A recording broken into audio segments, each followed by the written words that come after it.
This is a clip from our Patreon Q&A show where every week we answer your questions on everything West Ham. If you're interested in getting your questions answered or just want to see the full episode, head on over to patreon.com/analyticsunited for that and so much more. The first week's free.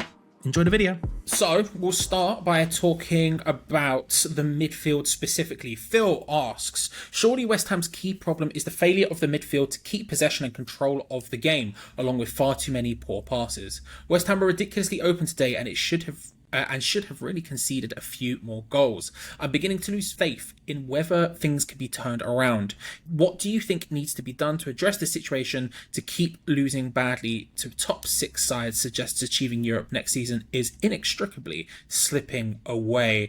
I'll also pair that with Andrew Haggerston's question. Lots of talk about lack of legs in midfield. Is this really as bad a problem as it appears? Anything you feel we can do to remedy it? Yeah, so midfield is a big part of what's going on at the moment, but I think we have to address this as an entire sort of structural issue. So if we start by talking about what's happening in midfield, which is the thing everyone's picking up on, right, which is that there are ball losses in the centre of the pitch, and then those midfielders don't then have legs or the speed to recover in those situations to be able to deal with the transitions we're then exposed to. I think if you look at it just purely through that lens, you arrive at a kind of a position which would suggest that we have a problem with sort of play profiling in the centre of the pitch. Unarguably, that is true to some degree. I think ultimately what you require your midfielders to do in the way that we are attempting to play football more regularly this season under Lopetegui is to be able to exert more control on games through being perhaps a little bit more conservative with the ball. Previously under David Moyes, you would generally see our midfielders trying to be as progressive as possible at all times. And that does include being direct, and directness can be along the deck, and it can also be with long balls to the forwards. And yeah, we didn't really spend too much time knocking it about in the middle of the pitch under Moyes. It was very much get the ball, move it forward, get it into Antonio, get it into Bowen, get it into Kudus, get it into Paquetá, Benrahma, Fornals, whoever it was at different periods. It was always try and get it into those players as quickly as possible and advance as quickly as possible and be that threatening team in transition ourselves. Now, I think there's more of an expectation on those midfielders to, like I say, be more conservative, take more conservative options, help us control the game with the ball. And there's definitely this element, this idea of defending with the ball and having control of the match with the ball rather than without it. And therefore, perhaps having a knock-on impact on the quality of chance that you're able to generate in transition, which, we can come to question marks about that in terms of the squad we have and how good our squad is in transition moments. But also this idea that you should really be able to kill periods of the match and can kill momentum and make it difficult for other teams to generate opportunities because they can't get the ball off you. And undoubtedly, from that perspective, I don't think we probably have the controller-in-chief in our midfield. I think there's a lot of pressure on Paquetá's shoulders to be that guy in the middle of the pitch. And I think at the moment, so far this season, really, we've seen Lucas Paquetá trying to be almost as direct as we would have expected him to be previously under Moyes, taking a lot of direct decisions, trying to be progressive at all times. And that does ultimately lead to ball losses. And then when you're exposed in those transition moments, we've got players like Guido Rodriguez and Thomas Soucek behind who, both are top quality players, but if they do have a weakness, it's probably defending large areas of space at speed. Soucek is really good at defending large areas of space, but he's good in a stable defensive shape doing that job, not so much doing that job when he's got to be covering, the entire flank, for example, in recovery defence. That's not something you'd want Soucek to be doing, and Rodriguez much the same. Great destroyer in a small zone, not necessarily going to be able to control really wide areas of the pitch in the same way that a defensive midfielder like, Declan Rice has been able to do throughout much of his career. So I think in isolation, I can see how that becomes kind of the way in which we're talking about this issue. But I think really we've got to look at it on a much more structural level, as I referenced. And I think the best place to start with that really is just to start to go through some of the transitions we've been exposed to and look at structurally what's going on in those moments and to see, I think really the question we need to ask is, are we set up in terms of the shape and structure that we're playing to be able to handle the moments where we lose the ball? Because undoubtedly, whether you're taking the right choices in midfield or the wrong choices in midfield, there are going to be periods or situations in games where you lose the ball. You're not going to come out with 100% possession. You are going to be exposed to transitions at points in games, and you have to set your team up in a way to be able to cope with those moments. And Spurs, I mean, there are countless examples in the Spurs game, particularly in the second half, where we were exposed to transition moments. Even Spurs' first in a half where really they exerted a lot of dominance and had a lot of dominance of territory. Even then, their goal came from a transition moment, and their following goals, two of the following three, also came from transition moments. So it was a big problem in the match. And the first examples we can look at are from that first goal. And immediately, I think we can see and begin to identify some of the things that are going wrong structurally. That means that we have to kind of expand this conversation from just being about legs in midfield, because when this ball is lost, it's actually Paquetá that loses it on the left. I think he's put in a bit of a difficult position by Emerson, who plays the ball inside to him, advances for the return pass. There's no real opportunity to play the return pass. He can't. It's difficult for him to go back into Guido Rodriguez, who's being marked at that moment. So he tries to force the ball across with sort of a back heel into the centre of the pitch, where he knows we have numbers. He knows Souček and Kudus are behind him. He doesn't make contact. And the ball comes through, and it's a duel between Souček and Solanke to win it. Solanke gets there first and knocks it onto Mathiasen. And immediately when we move on to the next slide, we can see the amount of space that Mathiasen has to exploit. It's not necessarily in this situation that he's running past our midfielders. It's actually that there are no midfielders there for him to run past. And that's because Guido Rodriguez is having to drop into the back line with Kilman and Todibo to help cover the space. You can see Spurs have got three runners on the last line. Wan-Bissaka is desperately trying to get back. Emerson also upfield, and we'll talk more about the positioning of the fullbacks a lot as we go through this. So players have to get onto the last line to stop the ball from being played through, and players getting in behind to generate better opportunities. And eventually Spurs end up cutting it back across through Kulusevski, and he gets a shooting opportunity. I think Areola should probably do better, and that's also something we'll talk about later in this show. And then later in the game, we see another moment where Paquetá loses the ball. Again, take note of the positioning of our players in the back line. You can't see any fullbacks here. You can just see the two centre-backs and Guido Rodriguez, fullbacks high up the pitch.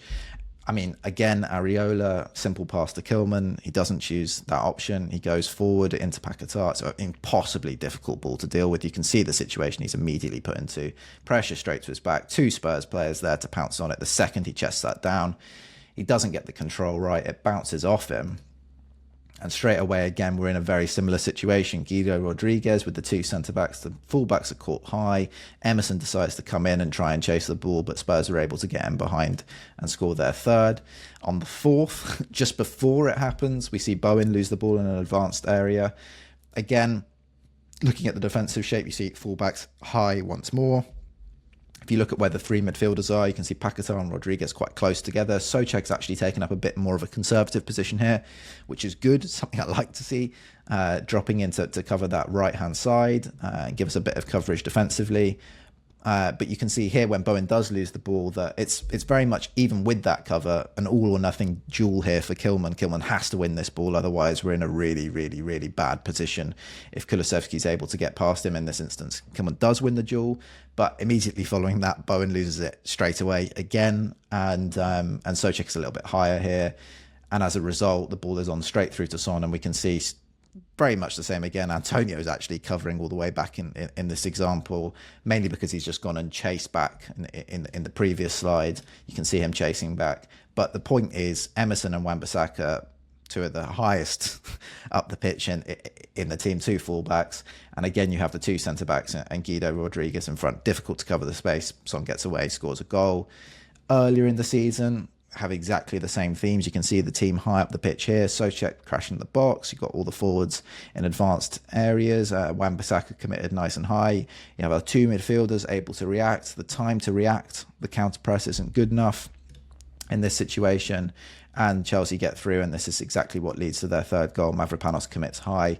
Very different to what Todibo's been doing and what Todibo does for a lot of the Spurs game, where Todibo is desperately trying to cover space, allowing players to come forward with the ball and then trying to limit options. So, on Son's goal in the end, he actually does a really brilliant job of kind of jockeying, forcing Son wide, creating a situation where Son can only hit the near post zone. It should make it easier for Areola, but Areola isn't able to save it. More what we see earlier in the season is Mavropanos reacting to these situations where there's a gap in midfield and jumping high to try and deal with it himself.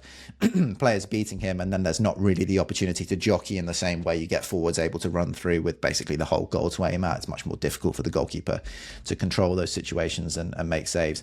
And again, in the Man City game, this is really early in the Man City game, exactly the same thing happening. You can see in this example, again, the two centre-backs, Mavropanos instead of Todibo, Edson Alvarez playing the deeper role instead of Guido Rodriguez in this match, and Haaland able to actually race through the middle in this example. All the way back to Palace, same thing. You got Souček, one of the midfielders, crashing the box. In this example, actually, the fullbacks are a little deeper, but reaction to turnover, fullbacks go high to try and win the ball back. There isn't enough of a reaction. If you look really closely between the first and the second slides, there isn't enough of a reaction from Paquetá. He doesn't see the situation developing. He doesn't go and commit high onto Wharton, which is what you need if you're going to take this really aggressive approach to where your players are positioned when you have the ball. Because he doesn't react, Wharton gets a free pass straight through to Mateta, and we're in exactly the same situation we've been looking at in all of these slides. Once again, two centre-backs, three forwards, no full-backs to be able to help out. And it's a really dangerous situation for Palace, which they didn't score off. And Palace really should have scored goals in the first half from the transitional moments they were able to create against us. I think we were quite fortunate in that game. And it goes all the way back really to Julian Lopetegui at Wolves. This is not a West Ham issue in the sense that our players are not reacting in the right way, and this is the root of the issue. You can see here at Wolves where he did a good job of keeping Wolves in the Premier League. This was actually a 6-0 loss to Brighton's Roberto De Zerbi, and you see the same kind of shape, the two centre-backs split wide. Mario Lemina playing the role that we've seen Guido Rodriguez doing a lot in these examples. They lose the ball in the middle of the pitch in exactly the same way that Paquetá has been doing so far this season. Mateus Nunes is the guy that loses it here for Wolves. Turnover for Brighton, in behind the fullbacks, two centre-backs completely exposed, have to drop off. And then the ball is squared across, and Pascal Gross is the beneficiary on this occasion. So I think really in all of those examples, what it comes down to is, whilst, yes, unarguably, we do have a lack of legs in midfield, are we being set up with a structure to be able to combat moments of transition and counter-attacking moments for the opposition? Not really. It's very difficult for our players to cope with those moments where we do lose the ball because of our rest defence structure. And the best example I have of that, actually, from the Spurs game is right at the start of the second half here. It's a really, really good example of the kind of sort of ridiculous aggression of what we try and do with the ball. Because here you can see, instead of what you would traditionally expect with something that becomes something of a 3-2-5 shape in attack, where both the wingers come inside and the fullbacks go beyond, and then you have your front five, which consists of your two wingers and your striker in the box, and your two fullbacks really high and wide. Actually, what you've got here as well is you've got the wingers actually quite wide, and it's Souček and Paquetá, the two midfielders that should be there to help you recover should you lose the ball, also crashing the box. So you're basically getting every player, by your number 6, your defensive midfielder, and your two centre-backs, committed to the attack, committed as close to the last line as possible. Emerson, the only one who perhaps realises maybe this is a moment where I should just hang back a little bit. And we're quite fortunate in this situation that when Bowen loses the ball trying to play it through to Souček, he overhits it and it goes straight out for a goal kick rather than a Spurs player getting on the ball here. Because if you look at the numbers that Spurs have back, it's quite conspicuously no Heung-min Son or Solanke. And you can imagine that there's no one really able to cover Son in this example. So if Vicario was to get to this before the ball went out of play, he would have a free long ball straight out to Son, and exactly the same kind of dangerous transition moment we're talking about. The board is quite a good way of looking at this as well. So, I mean, typically I'd expect a 3-2-5 to look something a little bit more like this, with players dropping out deeper to create this kind of defensive structure that means that you're in a position that it's very difficult to get through that. If Son commits, you've got players there to be able to double up, go wide onto him. Same thing on the other side. And it's difficult for Solanke to get through the middle of this because there's lots of players there able to deal with it should you lose the ball. And maybe your wing backs go a little bit higher up the pitch and you create your 5 like that. a lot of what we've seen so far this season is just way too much commitment from the midfielders under Lopetegui. So you see situations where Soucek will go up here, Bowen will actually end up out wide, sort of doubling up with the fullback, and then Paquetá will end up here in almost a number 10 position. Kudus will go more towards the wide area, and Emerson will come up as well. And then you're left in a position where you're something like this, where with just Guido Rodriguez and the two centre-backs. Now, if Spurs win the ball, that, regardless of who you have in midfield, is an undefendable situation. It does not matter what quality, what skill, what athletic capability you have to be able to deal with transitions. If that is your unit to deal with it when you lose the ball, you are not going to be able to stop the attack that's coming, and you will not be able to defend it. So for me, it comes down to rest defence and just setting your team up sensibly to be able to cope with these moments, so you're actually effectively able to defend when you lose the ball. At the moment at West Ham, we don't have that.